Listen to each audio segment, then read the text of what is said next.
Une solidarité aux victimes, mais on aussi à l'ensemble des musulmans et des communautés musulmanes qui peuvent se sentir visées par une islamophobie intolérable et qui existe aussi à Genève. Et ça m'inspire aussi une détermination de combattre contre le terreau dans lequel pousse ce genre d'actes criminels. C'est un terreau d'intolérance, de xénophobie, de refus de l'autre, un terreau de politique impérialiste, guerrière, aussi à l'échelle internationale. Et beaucoup d'interrogations. Je suis en train de me dire où est-ce qu'on va, dans quelle direction, que cherchent à faire certaines personnes, pourquoi il n'y a plus de cohésion sociale, cohésion entre les communautés.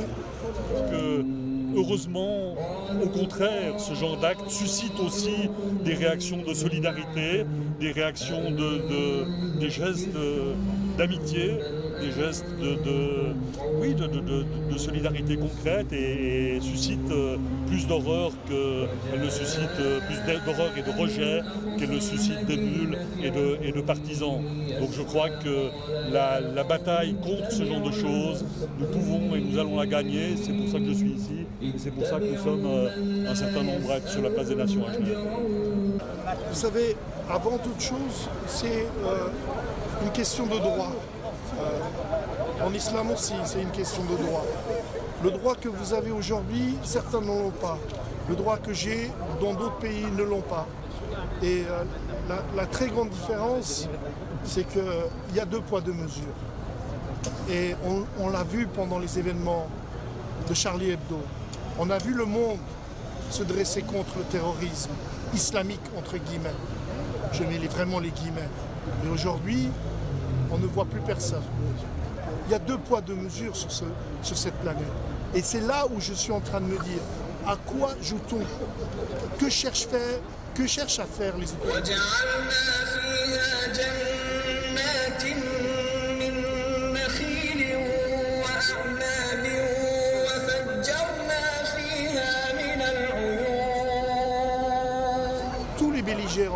Tous les acteurs de la région se mettent autour d'une table et discutent vraiment sans hypocrisie et mettent ça en place avec une feuille de route. Et je suis persuadé qu'on arrivera à des solutions. Moi, personnellement, j'en suis persuadé. C'est une question de sincérité.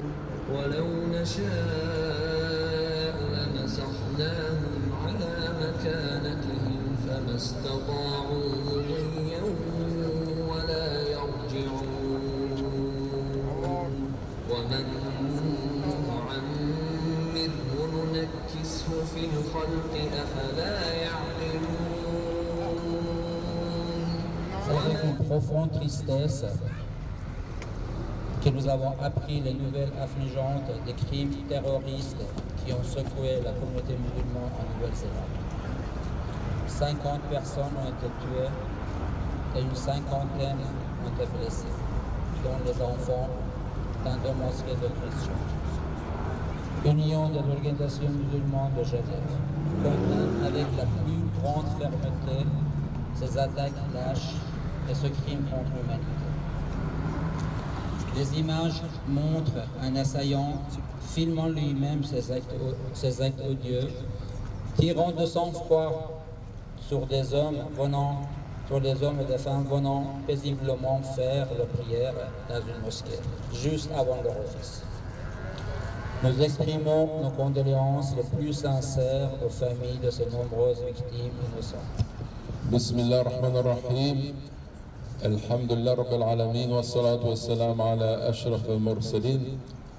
Assalamu alaikum wa rahmatullah wa barakatuh. Au nom de Dieu le très miséricordieux, le tout miséricordieux, bonjour et salam à tous. Lorsque survient une tragédie comme celle que nous vivons, eh bien les musulmans disent « Inna lillah wa inna ilayhi raji'un » à Dieu nous appartenons et à lui nous revenons. Et nous demandons à Allah qu'il accueille tous ceux qui ont été victimes dans sa miséricorde et qu'il leur accorde à tous le pardon. Bien entendu, une telle tragédie appelle de notre part des réflexions. Quelles sont les causes? Il y a une cause générale qu'on peut résumer en une seule expression, c'est l'islamophobie diffuse qui se répand aujourd'hui. Mais on peut quand même tout de même aller chercher un peu plus loin, parce qu'il y a des responsables, il y a des responsabilités. La responsabilité d'abord des intellectuels faussaires. Brenton Tarrant, avant de passer à son acte odieux, a diffusé un manifeste dont le titre est le grand remplacement. Il a repris des thèses qui circulent au niveau des intellectuels français, notamment Renaud Camus, qui est à l'origine de cette thèse, qui nous dit qu'il y a une menace qui vient de l'étranger, qu'il va y avoir un grand remplacement. Donc il s'est inspiré de ces intellectuels, comme Zemmour, qui passe d'un plateau à l'autre pour déverser sa haine de façon continue contre l'islam et de façon directe et crue. Et cela, il faut savoir en mesurer aujourd'hui les conséquences. Cet homme a été inspiré par cette tendance d'extrême droite, de racisme, de rejet de l'islam, et il est passé à l'acte. Il y a aussi la responsabilité des hommes et des femmes qui ont un engagement politique. Dans ce même manifeste, Brenton parle de Marine Le Pen. Et il dit qu'en 2017, il a regretté son échec. Et cela l'a motivé pour agir justement dans le sens de ce qui a été fait. Vous avez également, bien entendu, ces thèmes de l'extrême droite sont repris malheureusement par des partis traditionnels qui en font le moyen d'obtenir une audience de plus en plus large qui se fonde sur la peur de l'islam. Et ce qui est vrai pour l'électorat est vrai pour le lectorat ou pour ceux qui consultent aujourd'hui la presse. Parce que la presse agite de façon continue l'épouvantail de l'islamisme afin de vendre du papier, de vendre de l'information. Aujourd'hui, quand on veut vendre davantage une revue, il suffit de mettre sur la première page de couverture l'image d'une femme qui est voilée avec un gros titre pour faire peur, et cela va très très bien de cette façon-là. Mais quand on agit de la sorte, eh bien on agit en criminel, parce qu'il faut savoir mesurer les conséquences de ce qui est fait par la suite, c'est-à-dire des individus nourris de haine qui vont s'en prendre vertement aux musulmans de cette façon. Et puis, il y a également, bien entendu, cette responsabilité qui revient à une perception que l'on a de l'islam. On utilise des mots qui sont assassins en réalité. Quand on nous parle en long et en large d'islamisme, dans le mot islamisme, qui est censé relever une tendance violente, il y a islam. C'est bien que, tout en prétendant distinguer l'islamisme de l'islam, eh bien, on fait porter à ce terme le vocable qui autorise bien des amalgames, des confusions. Et la conséquence, c'est que, de cette façon-là, on distille, notamment à travers les journaux télévisés, une haine de l'islam, une peur de l'islam, qui fait que, effectivement, le climat n'est pas sain. Donc, en conclusion, je pense qu'il faut que la stigmatisation des musulmans en continu cesse. Il faut rejeter fermement le fléau mondial que représente l'islamophobie. Il faut rappeler à l'ordre ceux qui jouent sinistrement avec le feu et les peurs pour gagner des voix et asseoir leur pouvoir dérisoire. Et on ne doit pas avoir d'indulgence pour ces théories d'une quelconque façon. Il n'est pas admissible de voir les médias ouvrir leur espace de débat à des gens qui disent clairement leur haine de l'islam. Le résultat, c'est cela. Ce sont des morts. Et c'est la violence. Et nous condamnons toute forme de violence. Contre les musulmans et contre toutes les autres communautés. Contre l'idée que des gens peuvent se donner le droit de tuer au nom de leurs idées. Des idées étroites, des idées qui sont nuisibles à l'ensemble de l'humanité. Donc aujourd'hui, nous devons, nous, en tant que personnes rassemblées ici, mais à travers vous également, à travers notre volonté, dire cela suffit. On veut un dialogue de civilisation authentique. On ne veut pas des discours réducteurs, des discours qui ne sont pas intelligents, des discours qui rejettent par exemple la femme lorsqu'elle porte son voile parce qu'elle est voilée, en la soupçonnant de cacher quelque chose, alors qu'elle ne fait que pratiquer sa foi et sa religion. On veut faire en sorte qu'il y ait un dialogue avec les uns et les autres, entre nous, un dialogue humain, un dialogue qui soit fondé sur des valeurs qui nous sont communes, un dialogue d'amour, de fraternité humaine, parce que l'islam, c'est un message qui se résume toujours en deux mots. L'amour d'Allah, l'amour de Dieu. Nous avons été créés pour aller vers Dieu, pour aimer Dieu, pour tendre vers Dieu. Et nous avons été créés pour répandre cet amour à l'ensemble des êtres humains qui sont nos frères. Ça, c'est le message de l'islam. Que Dieu fasse que nous en soyons dignes, Inch'Allah, et qu'à travers ce qui s'est passé, nous retrouvions un élan qui nous est commun de fraternité et d'humanité. Wa jazakumullahu khayran wa assalamu alaykum wa rahmatullahi wa barakatuh. En France, il y avait plein de Charlie. Où sont ces Charlie? Où sont les Charlie? Où sont ces Charlie? J'ai l'impression qu'il y a deux poids, deux mesures, tout le temps. Nous, en tant qu'organisation internationale des droits de l'homme, on n'a jamais voulu qualifier terrorisme et islamisme. On a toujours dit le terrorisme, c'est juste du terrorisme. Il n'y a pas de religion dans le terrorisme. Et aujourd'hui, que dois-je dire? Je vais le dire ou pas? Les premiers responsables, il a été souligné, c'est vrai, une très grande part de responsabilité. Et ça, c'est la terreur. Le premier, c'est la terreur médiatique. Certains médias qui s'amusent et qui continueront à s'amuser. L'être humain est sacré. L'être humain est sacré, qu'il soit juif, musulman, de toute religion. Si nous voulons vivre en paix, nous devons nous entendre. Et là, dans cette cité internationale, il n'y a pas plus tard qu'il y a encore un an, on nous a mis une loi islamophobe. Oui, État de Genève, vous êtes islamophobe.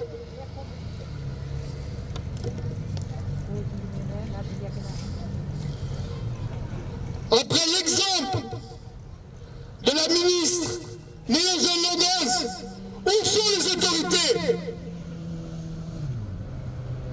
On doit attendre combien de temps pour qu'ils condamnent officiellement et dire stop, ça suffit? L'islamophobie sournoise qui galope sans cesse. On dit stop, arrêtons ça. Parce qu'on ne sait pas où ça va mener tout ça. Arrêtez de prendre des lois. Et je demande aussi à nos autorités, à toutes les associations européennes, qu'une loi sur l'islamophobie puisse être faite en Europe, et à Genève, et en Suisse aussi.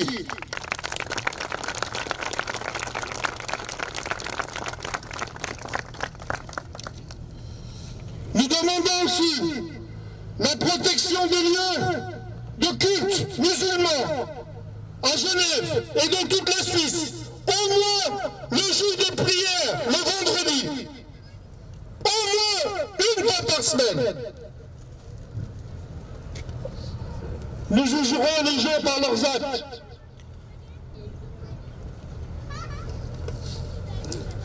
Enfin, ne donnons plus à certains médias la parole à des personnes qui propagent sans cesse la haine de l'autre. Je n'ai aucune haine. J'ai fait mes études à Genève. J'ai été dans des lycées où j'ai participé à des bar mitzvahs. J'ai été dans des églises enterré des amis à moi. Je ne comprends pas ce deux poids, deux mesures. Salam alaikum tout le monde. Inna lillahi wa inna ilayhi raji'un. En fait, il n'y a pas vraiment de mots pour exprimer ce qui s'est passé. C'est avec une grande tristesse que nous avons appris le double attentat islamophobe survenu à Christchurch en Nouvelle-Zélande lors de la prière hebdomadaire du vendredi qui a causé 50 morts. 50 fidèles qui étaient en train de faire la prière, dont des enfants. Et ça, c'est le plus terrible. Et fait des dizaines de morts, de blessés, pardon. Le terroriste d'origine australienne, connu pour ses convictions islamophobes, a minutieusement préparé son acte car il est allé le filmer et le diffuser en direct, comme vous avez pu le voir. Facebook a laissé cette diffusion pendant 17 minutes, sans réagir. Et cela s'est passé en direct. Cet acte terroriste, d'une gravité extrême, a visé des personnes sans défense. Cette attaque raciste n'est malheureusement pas la première, ni la dernière, visant les musulmans des pays occidentaux. La libération, comme cela a été dit tout à l'heure, je le répète car il est très très important, la libération de la parole populiste et anti-islam dans les sphères intellectuelles, politiques et relayée bien sûr par les médias, démontre son influence sur les personnes susceptibles de passer à l'acte. En tant que musulmans, nous n'assimilerons jamais ces crimes inhumains à une quelconque religion, contrairement à l'amalgame systématique que subissent les musulmans du monde entier. Ce massacre démontre une fois de plus la vulnérabilité de notre société face à la folie meurtrière,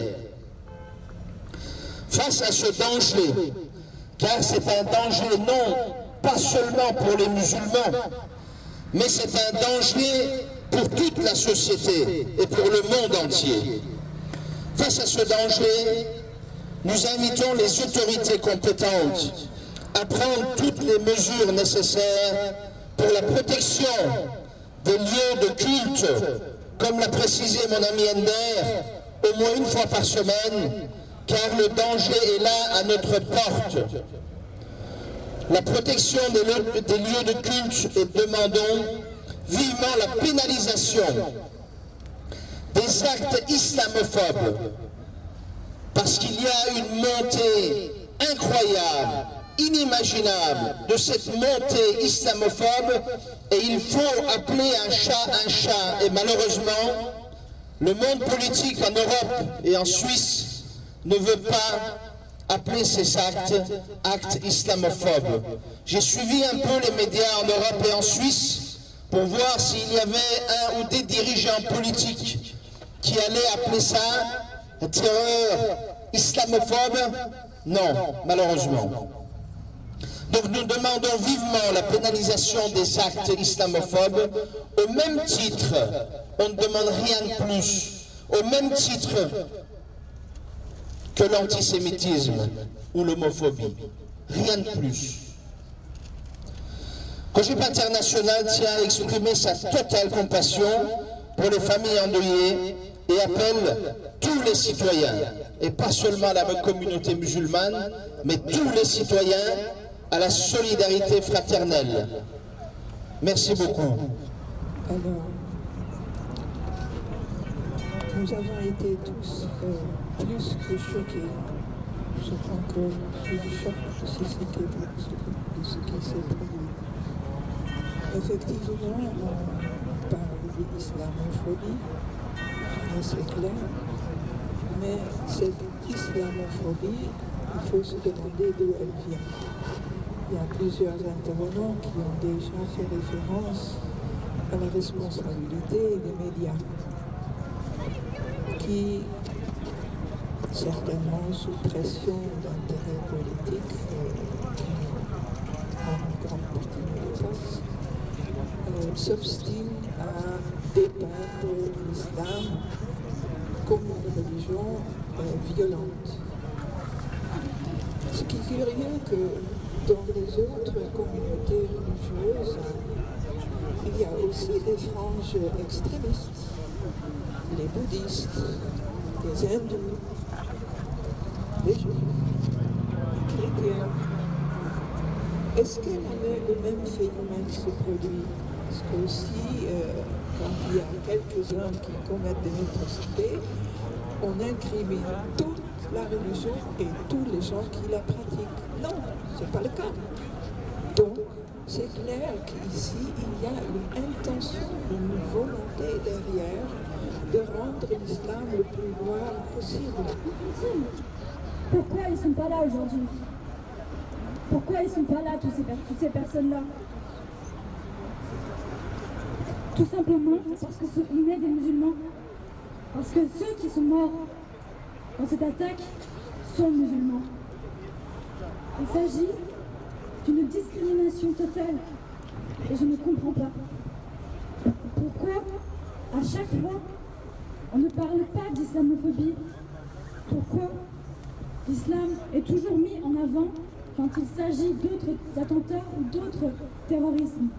On ne peut pas associer islam et religion, islam et terrorisme, pardon. Ce sont deux mots incompatibles. On ne peut pas parler à chaque fois de terrorisme islamiste. Pourquoi n'entend pas alors ce terrorisme terrorisme chrétien? J'en sais rien moi. Pourquoi? Je me pose énormément de questions et je n'ai pas les réponses. Donc j'appelle d'ici l'État à agir et à permettre d'arrêter cette discrimination, de permettre de vivre ensemble. Ensemble, on est beaucoup plus fort. Et il est temps d'agir, de discuter, de dialoguer et de trouver un bon chemin tous ensemble. À chaque fois, on est pointé du doigt, à chaque fois. Notamment récemment avec la nouvelle loi sur la laïcité qui vient d'être passée ici à Genève, qui interdit le port de signes religieux, notamment moi, le voile. Je ne comprends pas pourquoi aussi problème. Toute cette haine, tout cet acharnement, je ne le comprends vraiment pas. Moi, ce voile que vous pouvez voir, je le porte par ma propre volonté et certains d'entre vous ne veulent toujours pas y croire. Alors je dis stop à tout cela.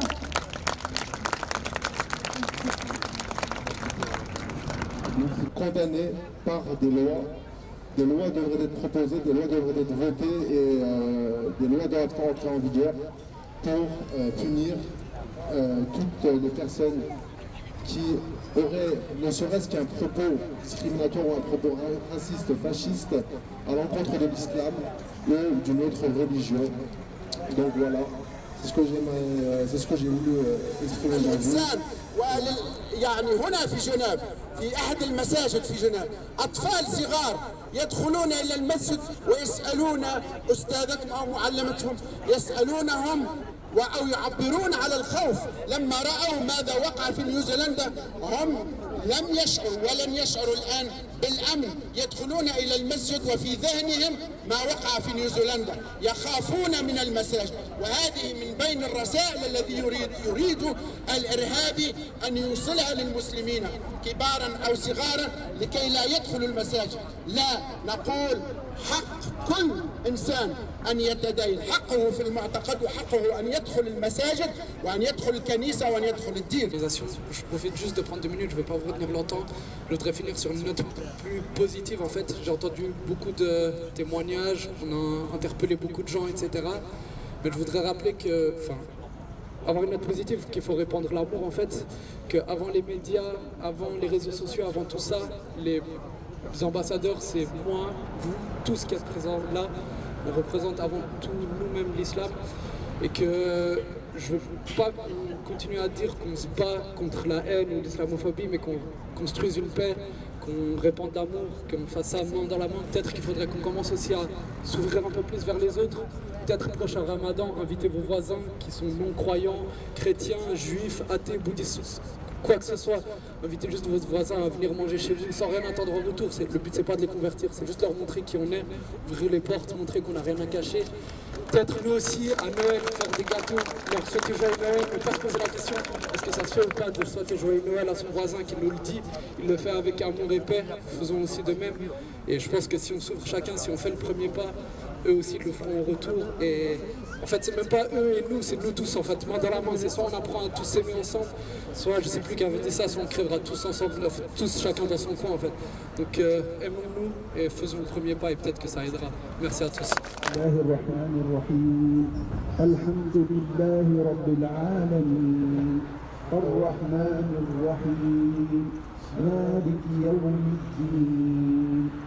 إياك نعبد وإياك نستعين اهدنا الصراط المستقيم صراط الذين أنعمت عليهم غير المغضوب عليهم ولا الضالين